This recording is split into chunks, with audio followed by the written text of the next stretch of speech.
Maintaining mental well-being during COVID-19. There is no playbook for this. This is new to everyone, and we are all trying to deal with it as best as possible as things continue to change and evolve within this pandemic. Humans thrive when things are certain, when we know what is coming down the pipelines. This is not the case with COVID-19. As humans, we react very strongly to that. We do not typically like to have big unknowns and uncertainties in our life. This can generate feelings of fear and anxiety. Through these challenging times, we must be concerned about people's well-being. This virus will not only have an impact on our physical health, but also our mental well-being if we do not take preventative measures. Here are some things you can do and take control over. Follow public health advice. Wash your hands properly for at least 20 seconds or use hand sanitizer with at least 60% alcohol. Avoid touching your face. While out, limit how many objects you contact. Use your elbow, knee, or hip to open doors. Use your elbow to press the crosswalk button. Keep physical distancing, and when out, stay 6 feet apart from one another. Eat nutritiously. What you eat greatly impacts your mental and emotional well-being, as well as how your immune system functions. Fuel your body with healthy food so that you can tackle all of life's challenges. Move every day. Whether it is going for a walk outside before dinner, playing with your kids on the driveway, going for a bike ride around the neighborhood, or joining the MediWell daily Zoom Fit Break sessions, it's important to take care of your bodies, especially during times like these.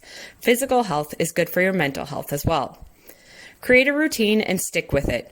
We all thrive when we have routine and structure. Create a routine that works for you and your family members.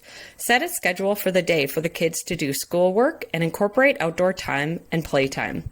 Set a schedule for yourself for work, self-care time, and all of your normal responsibilities.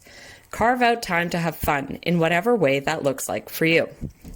Limit social media and news exposure. Stay up to date, but disconnect at various times throughout the day, especially at certain times such as waking up and 1 hour before bed. These times should be screen-free times to help with improved sleep. Replace that time with going for a walk or connecting with loved ones. Commit to spending time in your day that you take your mind off of the news and focus on positive things.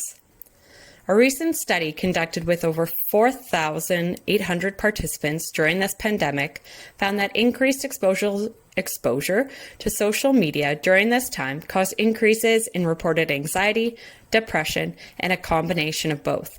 These findings show that there is a high prevalence of mental health problems which are associated with frequently exposing yourself to social media during this COVID-19 outbreak.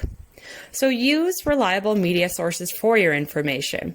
Try to slow down and consider what you're reading. Seek out alternative sources and perspectives, especially before passing it on to others. Use social media to promote healthy behaviors. There are many health challenges going on various social media platforms. Get involved to help motivate you to make healthy lifestyle changes. Stay connected with friends and family. Use technology to your benefit. Social media, phone, video conferencing, email. We can have a 15-minute coffee hangout with friends online or have a games night with family members on the weekend. Think about who is within your supportive social network: spouses, parents, children, close relatives. Deliberately increase your contact with these individuals in a safe way. Reconnect with these people. Be kind to one another. Small acts of kindness go a long way. Smile at people when you're walking past them on the sidewalk. Wave to one another. Share positive stories. Everyone has such a different situation going on right now for work and at home. Be empathetic to one another. We are all doing our best. This can be a lot for your children. They have undergone a lot of changes and might not fully understand why they can't go to school, use the playground, or visit family members and friends. Give children reasonable information, but don't overwhelm them. Coping with the uncertainty around COVID-19 is challenging for most adults, and kids may be having an even tougher time during this pandemic.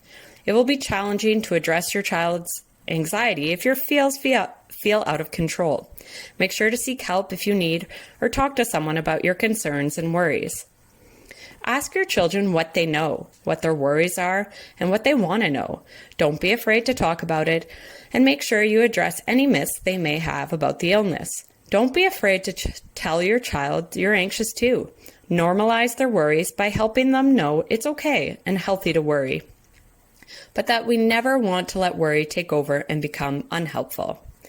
Make hand washing fun for them and a part of their normal routine. Incorporate a song such as the alphabet to have them thoroughly wash their hands for at least 20 seconds.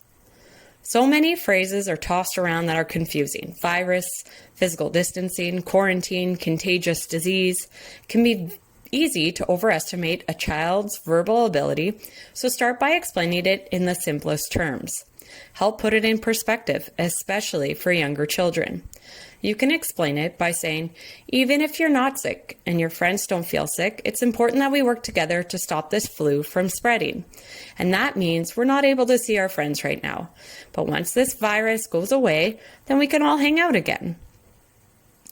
Kids may worry about their grandparents or worry about their peers during this time. If possible, try to connect with them via video conferencing so they can talk and see with their own eyes and ears that most people are doing just fine.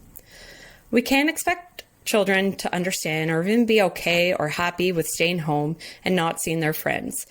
Explain to them you're not happy either, but that you're working on this together.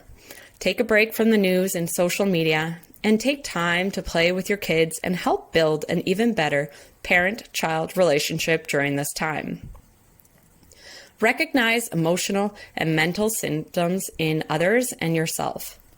Learn common signs of stress and diminishing mental health, such as poor sleep, diet, chronic health problems worsening, excessive use of alcohol, drugs, and food. If you are excessively avoiding certain things, not going out at all, if you're having panic attacks, then please seek medical assistance. If you're struggling, reach out and ask for help if you need. It helps to talk and have a sounding board. Please contact your EAP provider or MediWell Services health coaches. Remember, we're in this together. This situation is temporary and won't last forever. We all must work together to stay safe.